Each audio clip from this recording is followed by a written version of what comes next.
Isang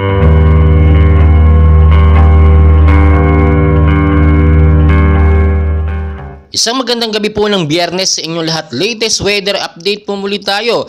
Patuloy po tayong nakakaranas ngayon ng malakas na pag-uulan, especially po tuwing hapon hanggang sa gabi. Yan po ang tinatawag po natin ngayon na southwest monsoon or hanging habagat na siya nga pong pinapalakas ng mga cloud cluster or mga natirang bagyo dito nga po sa labas ng PAR.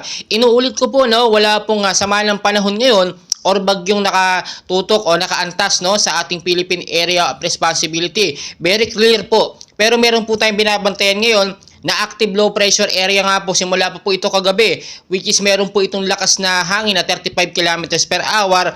At patuloy po natin minomonitor yung kanyang galaw kung ito nga po ba'y lumalakas. Sa ngayon po stable po siya sa 35 kilometers per hour outside PAR po, no, Philippine Area of Responsibility. So wala po itong direktang epekto sa ating bansang Pilipinas. Pero dahil nga po sa hanging habagat, naaapektuhan po ito, which is nahahatak po siya, na attract po siya, papalapit po, papasok po sa ating bansa. Kaya nga po kung titignan po ninyo, halos malikit na siya, no? Malapit na siya sa ating Philippine Area of Responsibility. Pero ngayon, hindi po ito banta. Ang nagiging banta po sa atin ngayon, yung malakas po na pag-uulan, dala po ng hanging habagat, which is nararanasan po natin madalas tuwing hapon.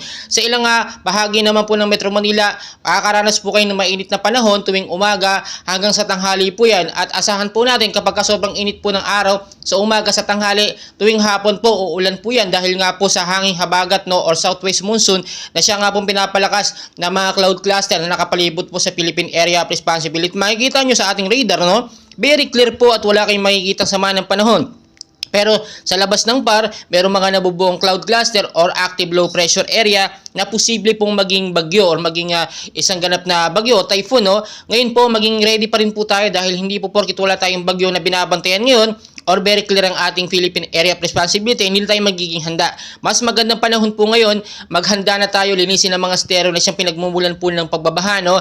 Dahil kapag nakaranas po tayo ng patuloy na pag-uulan, especially sa Metro Manila, asahan po ninyo na posibleng magkaroon ng pagbabaha. Gayun din po sa mga matataas na lugar, kapag nakaranas po kayo ng patuloy at malakas pag-uulan, mag-ingat po kayo sa banta po ng landslide, no? At alam naman natin, no, ngayon rainy season, ina-expect po natin ngayong buwan ng Setyembre, 5 hanggang 10 bagyo po ang posibleng pumasok sa atin hanggang sa matapos ang buwan ng Setyembre. Patuloy ko po kayong i-update, and please paki-share po sa ating mga loved ones, pahit ng like, subscribe, pahit na rin po ng notification bell para updated po kayo sa ating mga weather updates, time to time, day by day weather updates po. Maraming salamat po.